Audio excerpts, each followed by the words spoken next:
C'est un des trucs les plus cultes que je peux avoir à la maison, voiture télécommandée de chez WL Toys, c'est prendre son pied de manière assurée lorsque vous en achetez une. Ça tombe bien, aujourd'hui, en plus de l'ancienne génération, on va tester la nouvelle qui va vous revenir. C'est pour ça que je vais essayer de pas trop la maltraiter à l'intérieur de ce test. On va faire les choses de manière légère et dans les prochains jours, je vous la mettrai en jeu à gagner directement sur ma chaîne. Bienvenue sur AviExpress pour le test de la voiture télécommandée WL Toys 124 019. Bon, après, il est un peu dommage que sur la boîte il ne soit mentionné nulle part qu'il s'agit d'une WL Toys. À la place, on a la marque XKS. Il s'agit de l'upgrade, comprenez la montée de version de la cultissime 144 001 que vous avez déjà vu en test sur ma chaîne. Et l'affiliation entre les deux générations est claire et nette comme vous pouvez le voir. Ils reprennent grosso modo la même structure, le même assemblage, visiblement les mêmes pièces aussi, j'espère le même usinage, j'espère les mêmes qualités de matériaux, parce que celle-là elle est géniale et je l'ai franchement maltraitée. Les puristes avaient estimé que dans la précédente génération, les pistons ici qui servent aussi ici d'amortisseur souffraient d'un manque d'huile à l'intérieur, un manque de pression, chose qui a été corrigée dans la nouvelle génération visiblement, et ça se sent au doigt. Un bon réglage de suspension permettant évidemment la stabilité de la voiture, mais aussi d'épargner le châssis qui a grandi. Il a été accru de 45 mm par rapport à la précédente génération. On a donc une voiture plus grande. Vous pouvez voir ici que le châssis n'a pas été épargné. Lorsque je fais des sauts et que je retombe notamment sur du béton,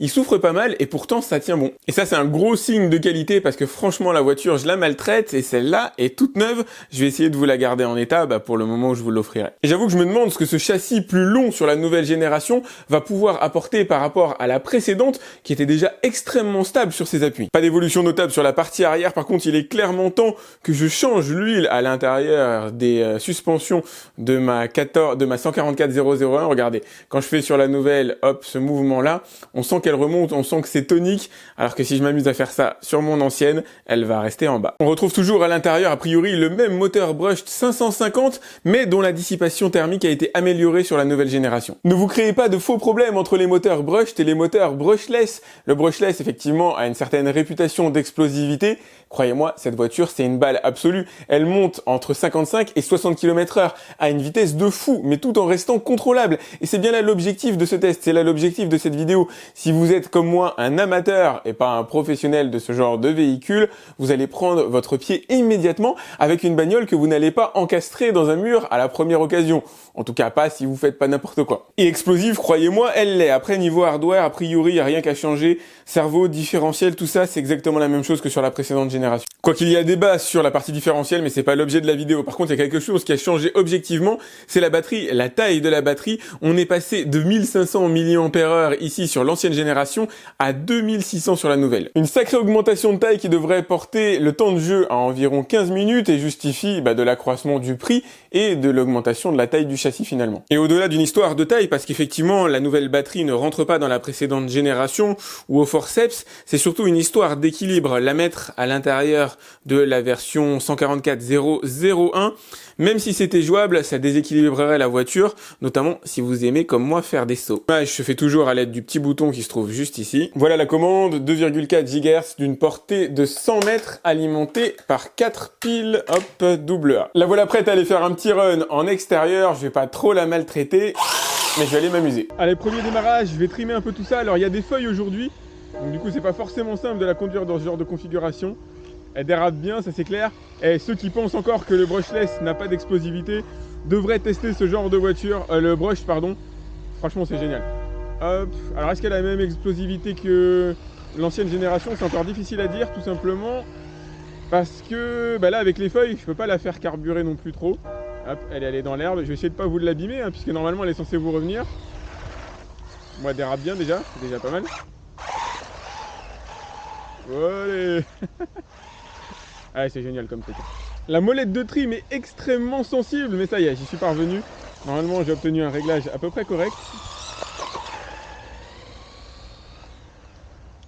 Je vais faire un petit test de portée. Alors je vais pas forcément l'envoyer à 100 mètres parce que mes yeux sont peut-être pas forcément suffisamment bons pour la manœuvrer aussi loin. Mais on va voir jusqu'où elle va. Voilà, je dois déjà être à une bonne cinquantaine de mètres.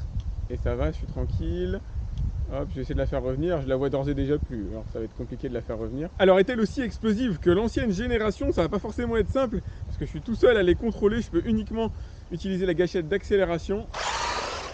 Ah, il y en a une qui est partie en vrille sur le côté direct. C'est pas forcément simple à montrer ou à expliquer, mais je trouve la 144001, l'ancienne génération, un peu plus explosive que la dernière génération. Alors sur sol humide, c'est super dur à contrôler. Franchement, c'est la misère. Hop, je vais vous montrer. Alors du coup, elle dérape bien, ça, il n'y a pas de problème, mais elle dérape tellement que elle est ultra galère à contrôler. Je trouve la nouvelle génération tout simplement plus sympa. Regardez, elle va plus facilement droit que celle-là. Là, je suis sur l'ancienne génération. Hop, et j'ai du mal à la faire aller droit. Alors je peux, hein. Bon, il y a encore un petit peu de trim à réaliser. Hop. Oh là là, elle est ultra explosive. L'ancienne génération est plus explosive. Sur sol sec, ça peut être un petit peu plus sympa en un sens. Mais sur sol humide, franchement, c'est galère. Ah, visiblement, les deux voitures sont branchées sur le même canal. Ça va être un peu compliqué de les gérer comme ça. Oula, en plus, ça joue au stock car. Ok, c'est parti pour un petit parcours avec l'ancienne génération. Alors on peut faire des beaux petits sauts, hein. Franchement il y a de quoi vraiment bien se marrer. Alors surtout sur un pump track comme ça, dédié plutôt aux trottinettes. Alors il y a moyen de lui faire des gros sauts aussi, mais c'est pas ce que je vais faire. Quoique avec l'ancienne génération, puisqu'elle est à moi, je peux encore me permettre de le faire sans vous embêter vous, puisque l'idée c'est quand même que vous puissiez profiter de la nouvelle génération lorsque je vous en ferai cadeau dans quelques jours, hein. Je vais lancer une vidéo qui vous permettra de la gagner. Hop, ah, on s'éclate, franchement c'est génial. Par contre je sens que le châssis touche le sol énormément. Je suis en train de, alors je ne vais pas dire d'éclater la voiture, mais à mon avis, je favorise pas son épanouissement personnel, ça c'est clair. Par contre moi j'avoue je me marre bien. Ah, il y a moyen de taper des gros sauts avec. Ah, là ça y est je galère. Allez, me revoilà dans la course. Alors c'est compliqué aussi d'avoir une caméra qui permette de bien tout filmer malheureusement. Là ça va, j'ai ma caméra 360 degrés de chez Insta360. Porte bien son nom d'ailleurs. Hop. Oh là là, trop fort. Bam. Oh aïe aïe, je suis parti en vrille. J'essaie de la faire remonter la côte. Alors en général elles sont super bien équilibrées, hein, ça se voit pas là. Mais elles ont tendance à se retourner relativement peu. Hop, j'espère que vous m'entendez à la caméra.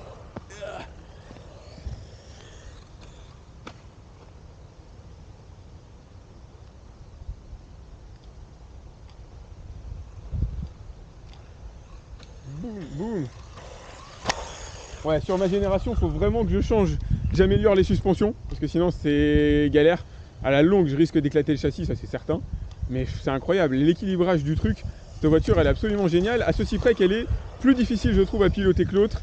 Elle est moins précise, elle est, alors sur, comme je vous le disais, sur sol humide, elle a tendance quand même à partir un peu en vrille. Alors j'arrive quand même à la contrôler, hein, globalement, elle va assez droit. Mais on sent que c'est pas idéal.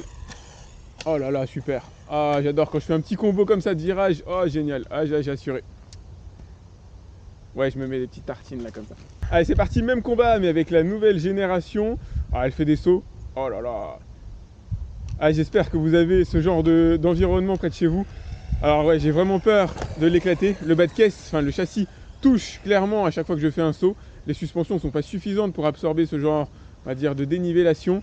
Mais la bagnole est ultra maîtrisable, elle est ultra contrôlable, c'est super agréable. Elle est plus contrôlable que l'autre. Elle est un tout petit peu moins explosive, mais ça se sent pas. C'est pas quelque chose qui va vous gêner. Vous n'allez pas vous dire, ah, effectivement, il y a un petit peu moins de puissance au démarrage. C'est pas du tout ça. L'objectif de ce genre de voiture, c'est de parvenir à la contrôler, c'est de parvenir à réaliser les meilleurs virages possibles en un minimum de temps. Et là, c'est exactement ce que j'arrive à faire avec elle. Je la préfère clairement. Je vais vous dire, j'ai décidé de vous la donner pour les fêtes de Noël, mais très franchement, je la garderai volontiers pour moi. On va pas se mentir. Je préfère celle-là.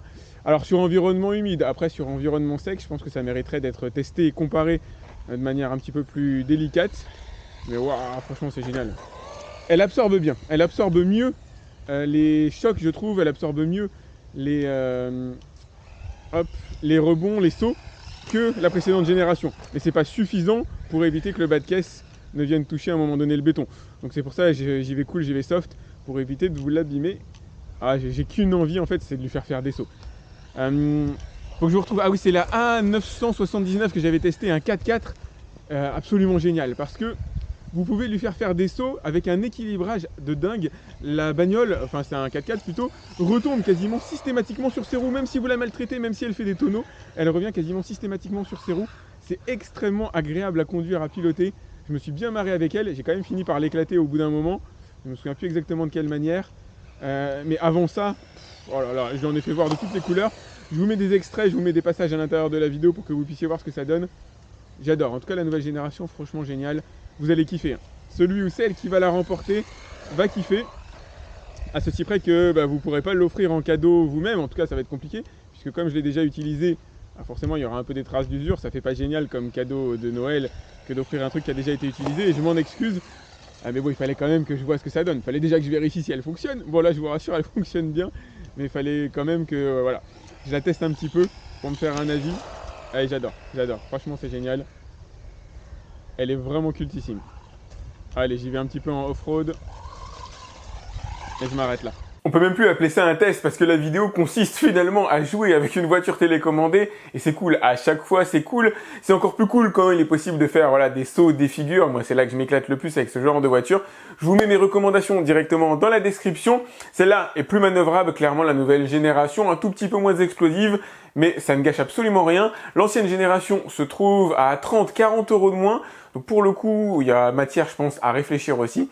Et puis il y a la A, alors 959, si je me trompe pas de nom, je vérifierai. De toute façon, je vous mets tout voilà, en lien dans la description, que je vous recommande aussi pour faire des sauts. Elle est extrêmement bien équilibrée. Je me suis super bien marré avec. À l'époque où elle était encore en vie, à un moment donné, effectivement, elle est morte de sa belle mort, j'imagine, à force de faire des cascades. J'avoue que je me souviens plus réellement comment je l'ai éclaté. Enfin bref, si vous avez aimé cette vidéo, n'hésitez pas à la liker. Prochainement, je ferai, ah oui, je vous ai mis les liens donc pour voir les prix directement dans la description comme d'habitude. Prochainement, je vous ferai un petit jeu pour gagner celle-là. Je l'ai pas trop amoché. Il y a quelques rayures ici, bien sûr, sur la plateforme, sur le bas de caisse, mais bon, ça reste encore, on va dire, modéré. Donc, pensez à vous abonner à ma chaîne pour être tenu au courant du jeu. J'espère qu'il arrivera dans la semaine. En tout cas, j'essaierai de faire en sorte de le faire arriver vite. Ça coïncidera peut-être d'ailleurs avec mes 200 000 abonnés. Ça arrive, hein, mine de rien. Là, je dois être à 199 500 et des brouettes. Donc, ça fait plaisir. Merci beaucoup. Et je vous dis à très vite pour un autre test, une nouvelle vidéo sur AviExpress. Salut!